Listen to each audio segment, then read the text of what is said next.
화야지역 고등학생 여러분들 안녕하세요. 세계사 담당 김지윤 선생님입니다. 자, 선생님과 함께 여러분들이 그동안에 1년 동안에 교과서와 함께 EBS 수능특강 교재를 함께 하시면서 세계사 공부를 마무리 지었습니다. 근데 마지막에 나와 있는 EBS 수능특강의 부록 부분을 또 안 할 수가 없지요. 그래서 연표와 함께 인물사 내용을 선생님과 함께 강의를 통해 정리해 보도록 하겠습니다. 첫 번째 시간으로 선생님이 동양사 해당하는 연표를 먼저 정리해 드리고 나서 다음 강의에서는 서양사를 또 짚어보면서 연표에 따라 그동안 했던 공부의 내용들을 정리하는 복습의 시간을 갖도록 하겠습니다. 네, 그러면 지금부터 시작합니다. 네, 우리가 이번에 배울 때 동양사와 서양사 이제 흐름별로 공부를 진행해 보도록 하겠습니다. 네, 첫 번째로 나와 있는 내용에서는요, 우리 이제 인류의 그 선사시대의 기준으로 발전 과정을 나타나고 있는 것 같고요. 여러분들이 이제 청동기 시대에 도래하는 과정에서 각 지역별 세계 4대 문명 공부를 해왔던 걸로 기억나실 겁니다. 수능 대비하는 학생들 기준으로는 항상 1번 문제에 나오는 내용이라 말할 수 있겠는데요. 메소포타미아 문명, 이집트 문명, 인도 문명, 중국 문명 구별을 잘 할 수 있도록 공정리를 하시면 될 것 같습니다. 자, 그중에서 여기 나와 있는 내용에서 보시다시피 가장 먼저 중국의 상왕조의 출현을 보시면 될 것 같은데요. 우리 중국의 전설 속에 보시게 되면 하나라, 상나라, 주나라가 있었는데 그 상나라의 이제 본격적인 모습으로 볼 수 있을 것 같습니다. 우리는 같은 말로 은나라를 부르기도 하지요. 그래서 우리가 알다시피 뭐 갑골문자라던가 신정정치 같은 모습을 여러분들이 정리해 보시면 될 것 같습니다. 자, 한편 나중에 중국에서는 이제 주나라 왕조가 성립되었었는데요. 아시다시피 주나라에서는 봉건제를 중심으로 정치가 운영됐던 모습을 기억나실 겁니다. 하지만 이제 주나라가 이제 나눠지게 되면서 서주와 동주로 이제 구별해 볼 수 있겠는데요. 나라의 분열이 아니라 주나라가 이제 여기 나와 있는 것처럼 호경에서 나급, 우린 지금으로 러양이라 부르는 도시로 옮기게 되면서 이제 각 지역에 있는 이제 그 제후들이 서로 경쟁을 벌이는 시대, 소위 말하는 춘추전국 시대의 시작으로서 우리는 동주시대를 말할 수 있겠습니다. 자, 우리가 알다시피 요 주나라 때의 동주시대에 해당하는 모습에서는 유가 또는 도가 아니면은 뭐 다양한 법가라던가 묵가 같은 사상이 등장했었던 제자백가 사상의 출현이라던가 철기시대의 모습을 함께 정리해 보시면 될 것 같습니다. 네, 그렇게 해서 여러분들이 이 중국의 변천과정 공부해 보시면 될 것 같고요. 한편 이 시기 때 또 인도에서는 아랴인의 이주와 더불어 이제 우리가 기본적으로 모헨조다로 하라파에서 시작되었던 모습을 기억해 보시면 될 것 같고, 또 뿐만이 아니라 또 이 시기 때는 우리가 이제 카스트 제도의 성립으로 인해서 만들어지는 상황까지 이제 어찌 보면 드라비다인의 이주가 있었고 아리안의 이주의 차이가 있었지요. 요거 저 염두에 보시면서 인도도 정리를 하시면 될 것 같습니다. 자, 메소포타미아 문명은 아시다시피 굉장히 다양한 것이 있었습니다. 서아시아를 따지고 보게 되면요, 뭐 지구라트라던가 이번에 모의고사에 나왔었던 바빌로니아 법전 관련된 함무라비 바빌로니아 왕국에 대한 함무라비 법전이지요. 이런 모습들과 같이 보시면 될 것 같고요. 뭐 쐐기문자, 뭐 수메르인의 점토판, 뭐 다양하게 나와 있는 모습으로 보시면 될 것 같습니다. 뭐 어려운 것은 아니었을 거라 생각해요.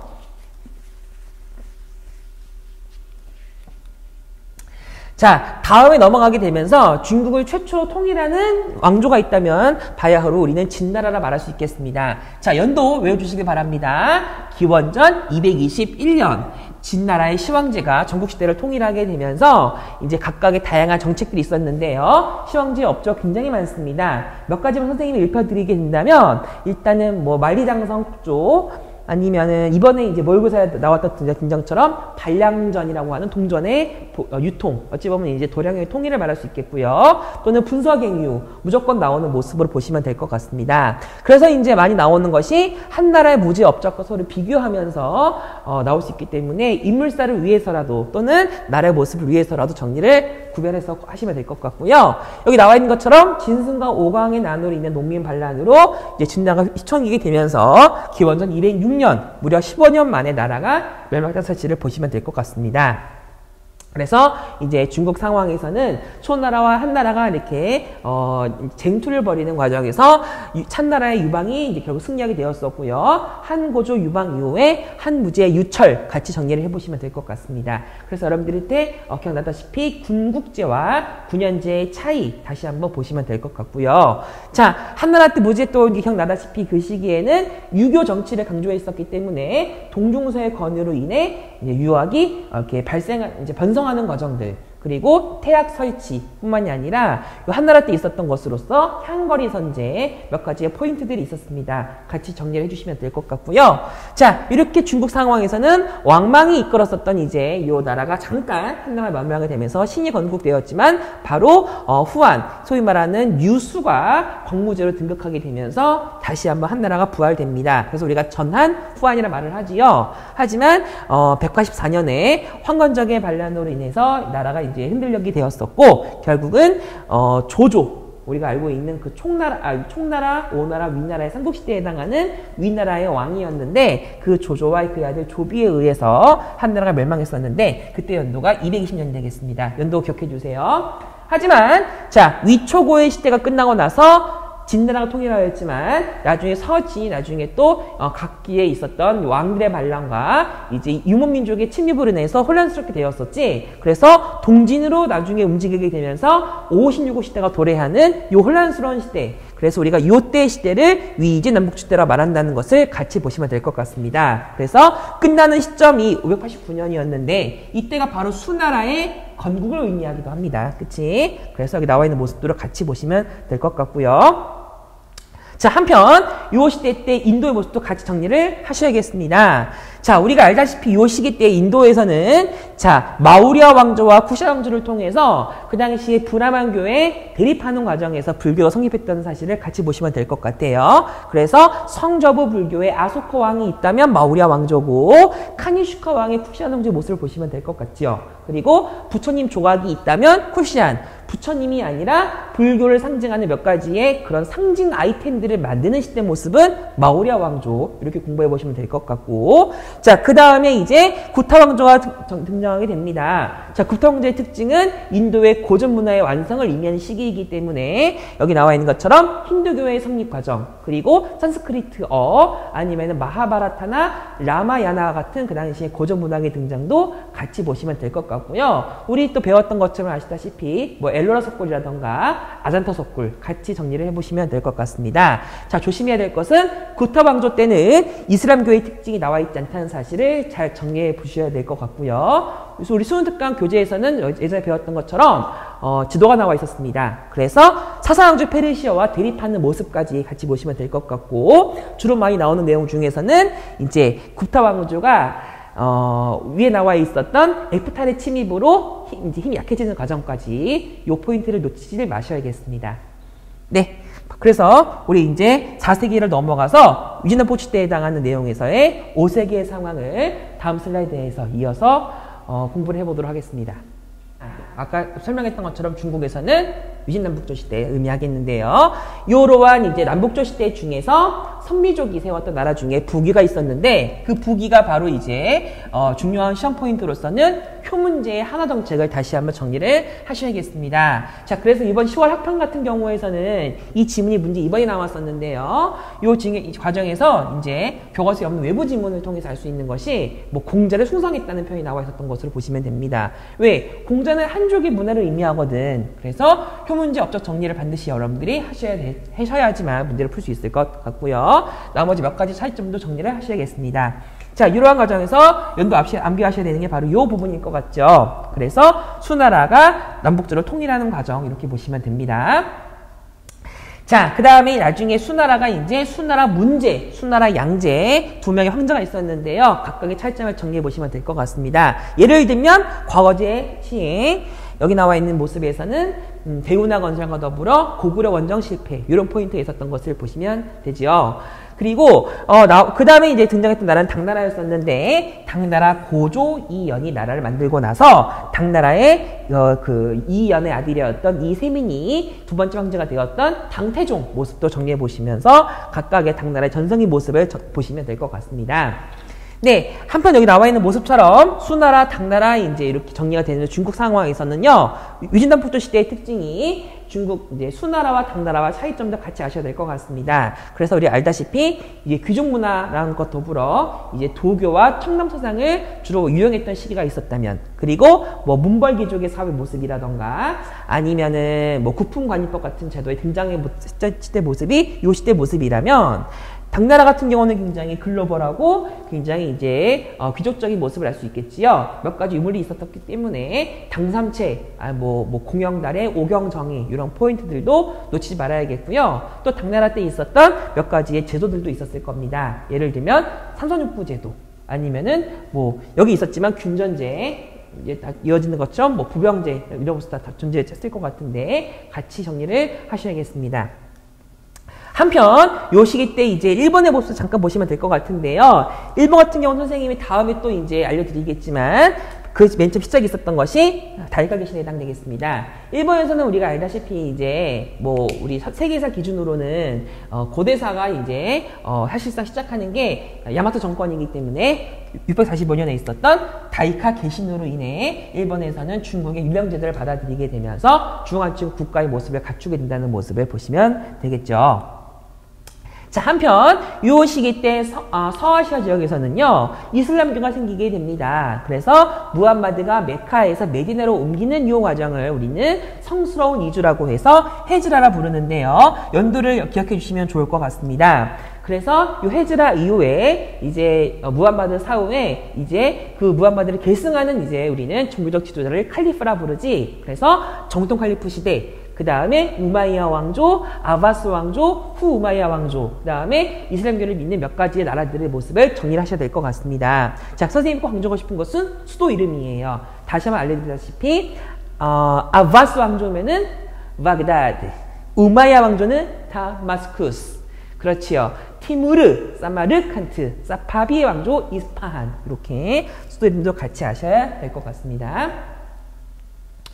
자, 넘어가서 일본사를 보시게 되면요, 마찬가지가 되겠는데요. 여기 나와 있는 모습 그대로가 되겠습니다. 그래서 야마토 정권, 그 다음에 다이카 개신이 있었고, 그 다음에 이제 쇼토코 태자의 이제 정치가 있었지.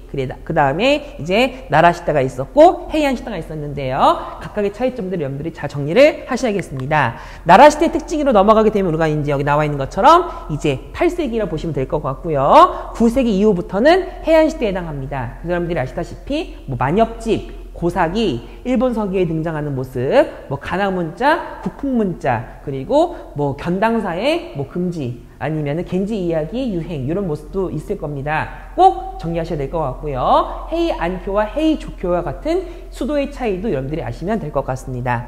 자, 한편 이러한 과정에서 이제 잠깐 이제 서아시아 세계 보시게 되면요, 아바스 왕조의 성립이 있었는데요.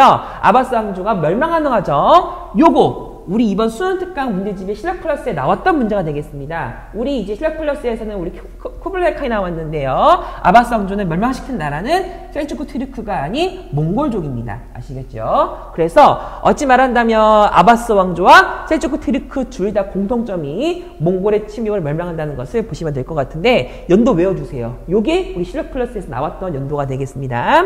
자, 그리고 아바스 왕조는 바로 중요한 연도지. 그래서 타사스 전투에서 당나라와 싸웠는데 당나라가 지고 아바스 왕조가 승리하는 과정으로 보시면 될 것 같고요. 나중에 후 우마야 왕조가 성립되었었는데 우리가 알다시피 우마야 왕조 관련된 모습에서는 투르푸아테 전투 앞에 있었지. 그리고 후 우마야 왕조의 수도가 코르도바라는 도시를 알 수 있을 것 같은데 지금의 이베리아, 스페인 땅에 해당하는 지역에 있었습니다. 자, 해안시대 성립은 이제 9세기부터 시작해서 9, 10, 11, 12 쭉 이어진 사회 보시면 될 것 같아서 이 표현 알려드렸고요. 한편 중국에서는 이제 여기 나와 있는 것처럼 안사해 난 이후에 당나라 후기 모습으로 볼 수 있어서 양세법과 같은 또 장원제 성행을 하는 모습의 당나라의 변화 모습을 보시면 되죠. 그리고 이 10세기에 해당하는 이 907년에 당나라가 멸망하면서 잠깐의 혼란을 겪었다가 960년 송태조 조광윤에 의해서 다시 송나라가 생기게 됩니다. 소위 말하는 중국의 통일을 의미하기도 하겠는데요. 이런 과정에서 우리는 특히 송나라에서 북송에 해당하는 시대에 등장하는 개혁과 왕안성의 신법을 잘 정리해 주시길 바라겠습니다. 우리 지금 이번 수능 특강에서 왕안성의 신법에 대한 자세한 내용이 나와 있기 때문에 만약 여러분들한테 청묘법, 신묘법 자체를 물어본다기보다 그 내용들의 지문이나 선택지에 나올 수 있다는 사실을 염두하셔야 될 것 같습니다. 왕안성의 신법 요 시기의 모습 보시면 될 것 같고요. 자, 하지만 우리 이번 수능 특강에 이번에 이제 더불어서 모의고사에 나왔던 지문 속에 보시게 되면 전연의 맹약이나 아니면 연우 16주와 같은 모습이 있었습니다. 다시 말하면 송나라와 거란족과의 관련된 모습이 있었고 또 요 시기 모습에서는 우리가 거란과 여진에 해당하는 모습으로서 이원조 통치체제, 그래서 북면관제와 남면관제가 있다면 거란이었고 맹한 무극이 있었다면 여진족에 해당하는 모습이죠. 같이 차이점을 아시면 될 것 같은데 요 시기 10세기 이후의 모습을 보시면 될 것 같습니다. 자, 그리고 연도 중요합니다. 1055년에 아까 있었던 아바스 왕조에서의 그 바그다드를 셀주크 티르크가 이제 무너뜨리게 되면서 이제는 술탄이라는 칭호를 빼앗아갔던 시기의 모습이 1055년이라는 것도 같이 보시면 될 것 같습니다. 이게 왜 중요하냐면 여러분들이 이제 서양사랑 같이 공부를 하시다 보면은 요때 모습이 이제 교양의 권위가 강해지는 모습이거든. 그래서 이때 전후 사정으로 알 수 있는 모습으로 혹시 몰라서 알려드리게 될 것 같습니다. 아시겠죠? 네. 칠판 한번 지우고 그 다음 우리 11세기부터 진행을 해보겠습니다. 네, 12세기 넘어가 보시겠습니다. 아까 설명했던 모습처럼 요 나라, 금나라, 원나라의 국가 간의 차이점을 한번 정리해 보셔야 될 것 같고요. 요때 있었던 이제 전후 상황을 같이 좀 알아셔야 될 것 같습니다. 저기 나와 있는 것처럼 이제 북송이 멸망하는 과정에서 정강의 변이라는 사건으로 이제 왕조가 바뀌었는데 같이 기억하셔야 되고요. 한편 일본에서는 이제 해안시대가 끝나게 되면서 막부시대가 도래하게 됩니다. 이번에 모의고사 나왔던 지문의 단어처럼 쇼군이라는 단어가 나오면 여러분들이 일단 막부를 생각하시면 돼요. 왜냐하면 이게 쇼군이라는 일본어가 한자 표현으로 장군으로 번역되는데 가마쿠라 막부, 무로마치 막부, 에도 막부의 수장을 의미하는 거거든. 아시겠죠? 그래서 가마쿠라 막부의 중심지는 가마쿠라, 무로마치 막부의 중심지는 교토, 그리고 에도 막부의 중심지는 당연히 에도겠지? 근데 에도는 지금의 도쿄를 의미한다고 같이 보시면 됩니다. 자, 그러면 적어놨는데요. 실험세기는 무슨 유무민족의 국가의 시대? 징기스칸 1206년 에 날까 뭐 날까 에 날까 입만 맞춰 이런 시대 모습 때문에 여기 나와 있는 것처럼 몽골의 멸망, 아바스 왕조 멸망, 네, 다 이렇게 있는 것입니다. 알겠죠, 여러분들? 여기 나온 것처럼 남색 멸망도 있었지. 자, 하지만 이러한 과정 중에서 이제 몽골의 5번째 칸이었던 쿠빌라이 칸은 이제 각각의 이미 이제 그 칭기스칸의 자손들이 서로 이제 이렇게 분봉을 받아서 땅이 나눠지는 과정에 이제 쿠빌라이 칸 같은 경우는 중국 땅을 하사받았거든. 그래서 국호를 원나라로 바꾸게 되면서 이제 남송을 멸망시키면서 이제 중국 통일을 하게 됩니다. 자, 이때 중요한 몇 가지 포인트가 있었는데 원나라의 수도가 대도, 지금은 베이징을 의미하기도 하고요. 몇 가지 원나라의 특징을 정리를 하셔야겠습니다. 선생님의 말을 다 안 하더라도 뭐 파스파 문자뿐만이 아니라 뭐 교초의 남발이라던가 아니면 뭐 그 당시에 외국 사절단이 방문한 모습에서 뭐 카르피니, 이븐 바투타, 마르코 폴로 이런 것도 아셔야 되겠죠. 한편 요 시기 때 아바스 왕조 몰락하는 과정이라서 요게 이제 저번에 실력 플러스 문제집 나왔다는 것을 여러분들이 좀 아시면 좋을 것 같고요. 네, 나중에 1299년 오스만 제국이 성립되기도 합니다. 네. 여러분들이 오스만 제국 정리 아마 많이 하시겠지만 오스만 제국이 이때 만들어지면서 이제 근대사까지 계속 영향을 미치게 되지요. 그래서 1차 세계대전까지 있었던 모습까지 오스만 제국에 대해서는 여러분들이 책에는 나눠져 있더라도 한번 정리해보는 게 의미가 있을 것 같습니다. 아시겠죠? 무조건 각 국사의 오스만 제국은 나옵니다. 안 나올 수가 없는 국가입니다. 한 문제가 꼭 나와요. 선생님 말 놓치지 마시기 바랍니다. 자, 이런 상황에서 14세기 같은 경우는 이제 선생님이, 이건 선생님 그냥 붙여진 단어예요. 한국과 중국과 일본의 정권 교체 시기라고 해서, 자, 14세기 일본에서는 이제 가마쿠라 막부가 몰락하게 되고, 무라오 정권 성립되었었지. 그리고, 자, 놓치지 말아야 될 것이, 가마쿠라 막부 시대에 원나라가 일본의 대외 연정을 했다는 사실도 보시면 될 것 같고요. 마찬가지로 명나라에서도 명태조 주원장이 난징을 수도로 삼으면서 명나라 건국했다는 사실을 보시면 됩니다. 자, 우리 기억나시지요? 명태조 홍보지의 업적과 명세성조 영락지 업적은 서로가 다릅니다. 선생님이 여러분들한테 중간고사에 냈던 문제 그 순서 차이만큼 각각의 차이점을 정확하게 공부하셔야 되는데요. 보통 문제가 쉬워지면 영락지 업적을 물어보지만 명태조 홍보지 업적을 그동안 많이 물어봤기 때문에 사실상 두 명 자체의 비중이 어찌 보면 비슷하다 말할 수 있을 것 같습니다. 한편 요 시기 때 우리 한반도에 같은 경우도 이제 고려가 몰락하고 조선이 등장하는 상황으로 봤을 때는 정권 교체가 맞는 것 같아요. 자, 정화의 대항해 누구 때 일이라고요? 영락제 때 일이었지. 그래서 같이 보시면 될 것 같고, 자, 너무너무 중요합니다. 1453년 오스만 제국이 그 당시에 이제 그 수탄이 있었다면 메메트 2세였는데 콘스탄티노플리스를 점령하면서 우리가 알고 있는 동로마 제국, 비잔팀 제국의 멸망을 하게 된다는 사실을 꼭 놓치지 말아야겠습니다. 자, 근데 표시에 냈던 것처럼 이 연도가 100년 전쟁이 끝나는 시점이랑 일치합니다. 그래서 여러분들이 같이 이 상황을 기억하셔야 될 것 같습니다. 너무너무 중요한 상황입니다. 자, 그 다음에 사퍼비 왕조가 등장했던 시기가 16세기 상황이었고요. 바로 이제 인도에서는 이제 무굴 왕조가 등장하게 됩니다. 자, 여러분들 아시다시피 무굴 제국 같은 경우는 앞에 델루스탄 왕조의 차이점을 보셔야 될 것 같은데요. 예를 들어서 쿠투브 미나르가 있다면 델루스탄 왕조, 그리고 타지마할이 있거나 뭐 시크교도 아니면 악바르 대자나 아우랑제부의 황제의 모습을 비교한다고 하는 거나 아시면 될 것 같은데, 이번에 수능특강 우리 교재에서 우리 아크바르 대제랑 우리 아우랑제부 대제 때 차이점을 가지고 데칸고원의 그 여부를 갖고 비교하는 지도가 나왔기 때문에 여러분들이 지도를 같이 좀 보셔야 될 것 같습니다. 아시겠죠? 자, 한편, 자, 시계가 넘어가서 이제는 17세기에 해당되겠습니다. 자, 이것도 선생님이 만든 단어인데요. 중국에서도 이제 청나라가 등장하고 명나라가 몰락하는 상황이었었고, 일본에서도 이제 전국시대가 끝나게 되면서 이제 도요토미 히데요시가 정권을 잡았지만 도쿠가와 이에야스를 중심으로 하는 에도 막부의 성립으로 또 일본 정권 교체가 일어났었습니다. 한국도 어찌 보면 이제 뭐 조선이 멸망했다기보다는 멸망할 뻔했는데 나중에 조선 후기가 등장하게 되면서 뭐 어찌 보면은 뭐 분당 정치의 변화로 인한 뭐 정권의 교체 이렇게 말할 수도 있을 것 같아요. 자, 연도 아셔야 됩니다. 후금 건국 아셔야 되고 1636년 후금이 청으로 바뀌게 됐다는 사실이 홍타이지 모습입니다.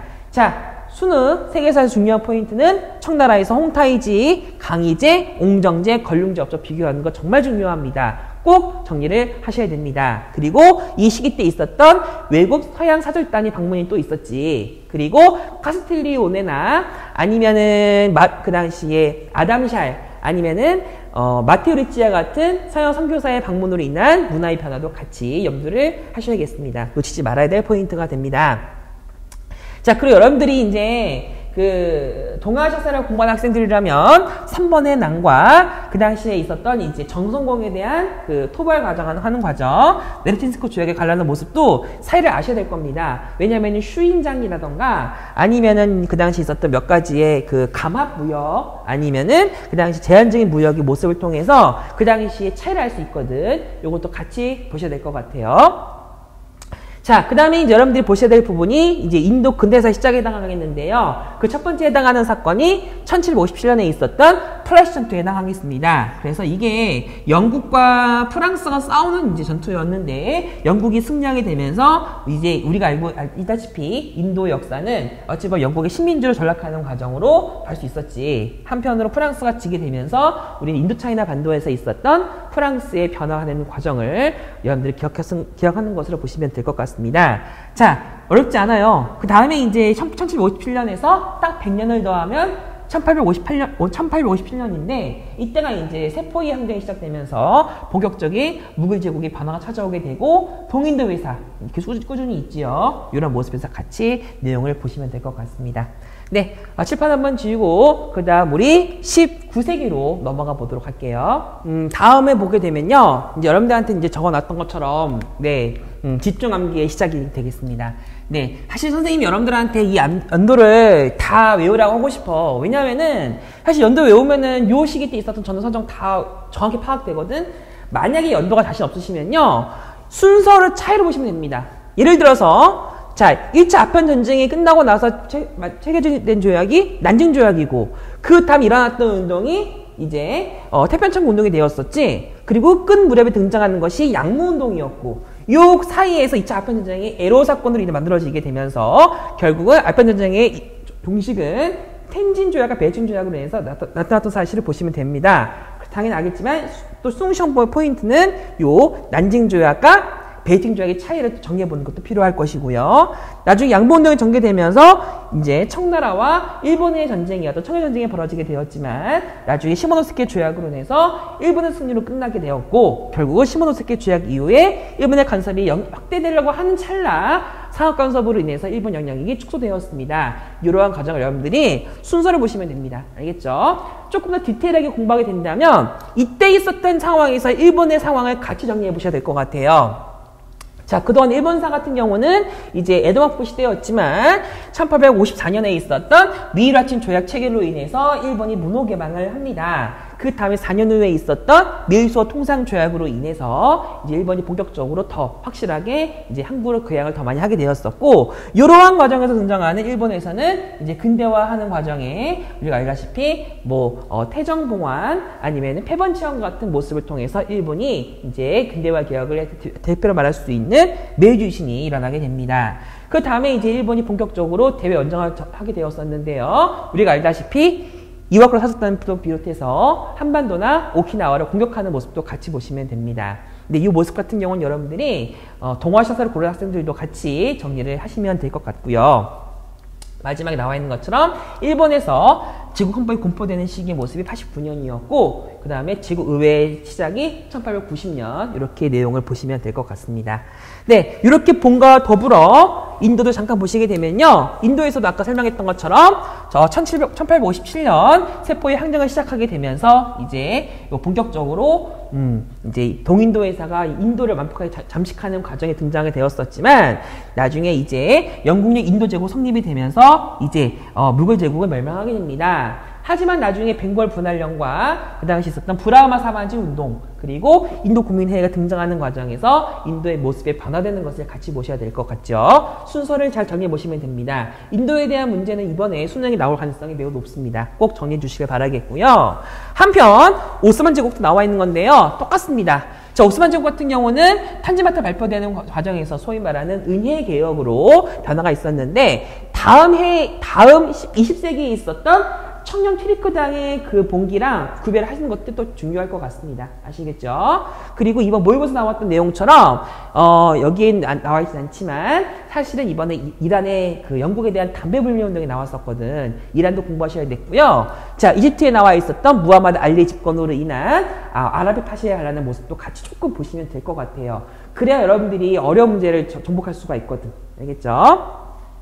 네, 어찌 보면 약간 디테일한 모습일지 모르겠는데 이런 거 하나하나를 정리해 보시면서 우리가 고난 인도의 문제를 정복할 수 있을 것 같습니다. 네, 다음 보시게 되면요. 이제 중국에서는 이제 청일전쟁의 실패 이후에 변법자가 운동이 전개되었었고 그 이후에 이제 청나라에서는 우하다 운동이 정리가 되면서 부청 멸항의 슬로건을 갖고 이제 반크리스트 운동과 반제국주의 운동이 전개되었습니다. 이번 10월 학평에 나왔던 지문이 요게 되었기도 했었고 결국 신축조약으로 인해서 청나라는 완전 반식민지 상태에 전락했다는 사실을 기억하실 겁니다. 그 다음에 이제 우창에서의 봉기 그리고 중국 동맹의 결성과 같은 상황을 통해서 중국에서는 이제 청나라의 멸망이 이제 가속화되고 있었고 결국은 1911년 수노는 신민혁명으로 인해서 1912년 청나라가 망하게 되고 중화민국이 성립하게 되는 사실을 보시면 됩니다. 그리고 나중에 이제 임시 대총통으로 수논이 올랐지만 사실상 정권을 잡은 사람은 위안스카이였지. 하지만 위안스카이의 몰락으로 자연히 다시 이제 그 수논이 정권을 장악하게 되었는데요. 요 시기 때 이제 중국에서는 우리가 알다시피 그 천두슈와 후슈를 중심으로 하는 신문화 운동이 전개되었었고 이런 과정에서 이제 일본에서는 1차 세계대전을 진행하는 과정에 대중국 21개조 요구를 하는 과정으로 일본에서는 결국 이러한 무리한 이제 주장을 하는 것과 맞물려 떨어져서 칭다오와 베이징을 중심으로 하는 학생들의 민족해방운동인 오사운동이 전개됐다는 사실을 보시면 됩니다. 그 다음에 이제 여기 나와 있는 내용처럼 이제 중국 국민당의 순원과 중국 공산당의 천두슈가 합작을 하는 과정이 있었는데 이때 모습을 우리는 1차 국공업장이라 부르게 되고요. 나중에 순원이 죽고 나서 장제스가 정권을 물려하는 과정에서 국공업적이 결렬됩니다. 그 다음에 국민혁명 일으키는 과정에서는 그 다음 세가에 대해서 또 내용을 보시면 될 것 같습니다. 네, 여기 나와 있던 것처럼 잠깐 이제 보시게 되면요. 서아시아 같은 경우는 오스만 제국의 특징을 정리하시는 게 필요할 것 같습니다. 여기 나와 있는 모습을 잘 보시면 될 것 같고요. 네. 인도도 마찬가지로 벵갈 분할령 이후에 있었던 모습 보시면 되고, 여기는 이제 빠져 있지만 영국의 롤러법 제정으로 인해서 이제 인도에서는 나중에 그 간디와 자와할랄 네로에 이어지게 되는 반영 운동 전개되는 과정을 보시면 될 것 같습니다.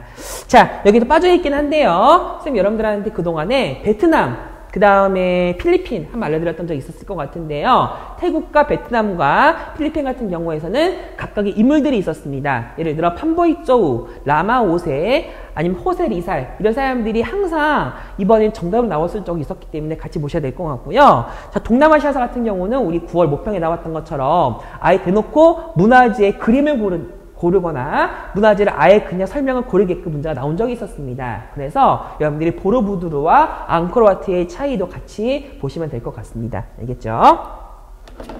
자, 바로 마지막 이제 여기 끝이 이제 동양사 내용이라서 이거 하고 서양사로 넘어가 보려고 합니다. 자, 20세기 중반 보시게 되면 이제 일제가 본격적으로 만주를 쳐들어오게 되지요. 소위 말하는 만주사변이라고 합니다. 그래서 이제 그 중국에서는 다시 한번 이제 이제 또 국공내전 상황이라서 이제 공산당이 이제 국민당으로부터 탄압을 받는 상황이라 대전전이 시작되는 상황이었는데, 자, 이번에 10월 학평에 나왔던 내용처럼 장제스가 시안에서 감금이 됩니다. 해서 이제 결국은 거의 중일 전쟁이 시작되는 과정에서 국공업적이 다시 한번 일어나게 되었었지. 그래서 일본에 저항하는 운동이 함께 일어나게 되었지만 이때 상황이 이제 우리가 알다시피 2차 세계대전에 해당하는 상황입니다. 네, 그리고 이런 과정에서 일본이 항복하는 과정까지 보시면 될 것 같고요. 이번 우리 세계사 교과서에서는 일본의 이후의 상황에 대해서 잘 배우지는 않는데요. 중국은 좀 자세히 아셔야 될 것 같습니다. 자, 그래서 알다시피 이제 중국 땅에서 일본이 물러가고 나서 또 이제 국공대전이 벌어지게 되었었는데 승리한 사람이 마오쩌둥이라는 거지. 그래서 마오쩌둥을 중심으로 하는 중국 공산당이 나라를 세운 것이 중화인민공화국입니다. 그 다음에 이제 그 마오쩌둥이 인민공사를 중심으로 이제 소위 말하는 대학직농을 전개하였지만 이것이 이제 노동력에 대한 그런 자극만 됐을 뿐 실제적인 경제적인 생산성이 많이 떨어지기 때문에 마오쩌둥은 결국은 책임을 지고 실각하게 됩니다. 나중에 이제 60년대 등장했던 사람이 류 샤오치와 덩 샤오핑인데 이 사람들이 과감한 개혁 정치를 하니까 이제 마오쩌둥을 추종하는 홍위병 세력들이 이제 반발하는 거지. 이때 일어났던 사건을 우리는 문화대혁명이라고 합니다. 그치? 그래서 포인트들 다시 한번 보시면 될 것 같은데요. 작년 수능에 나왔던 지문이라서 아마 같은 지문이 나온다기보다는 연표 문제 내지는 오답으로 나올 가능성이 있다는 것으로 좀 보셔야 될 것 같습니다. 하지만 1976년 마오쩌둥이 이제 사망하게 되면서 다시 실용주의 노선을 걷고 있었던 덩샤오핑이 재집권을 하게 됩니다. 그래서 흑묘 백묘론을 강조하게 되면서 80년대 때 중국이 고도 성장을 하게 되었었는데 이제 정치적인 부패와 더불어 이제 그 당시에 반민주적인 정치적인 모습으로 인해서 이제 학생들과 많은 사람들이 반발하게 되었는데요. 결국 89년에 중국에서天安문 사건이 발생하게 되면서 이런 덩샤오핑은 이런 민주화의 요구를 묵살했다는 사실까지 같이 보시면 될 것 같습니다. 네. 그리고 이 사이사이 있었던 내용을 해서 보시게 되면 이제 자연스럽게 냉전이 심화되는 과정과 완화되는 과정이 같이 있었는데요. 대표적인 냉전이 완화되는 과정 중에 포인트 중에 하나인 것이 미국 대통령 닉슨이 중국을 방문하는 과정을 같이 보시면 될 것 같고요. 여기 나와 있는 말씀처럼 자, 요 연도 이것을 강조하겠습니다. 1979년 중국과 미국이 수교하면서 어찌 보면 이제 중국이 소련과 다른 이제 냉전 체제의 그 몰락한 과정을 해체해야 되는 과정을 걸었다는 사실을 보시면 될 것 같습니다. 자, 또 마지막으로 또 봐야 될 사실이 하나 있다면 여기 나와 있는 것처럼 제3세계의 모습을 같이 또 염두를 하셔야 될 것 같은데요. 소위 말하는 반동회의부터 비롯해서 콜롬보 회의도 있었고 또는 제1차 비동맹 회의 같은 모습을 통해서 제3세계의 변화도 같이 보시면 될 것 같습니다. 연도를 좀 알려드리도록 할게요. 아시겠죠? 그래서 동영상 마무리 짓고 우리 다음에서는 선생님이 서양사 연표 정리를 이어서 진행해 보도록 하겠습니다.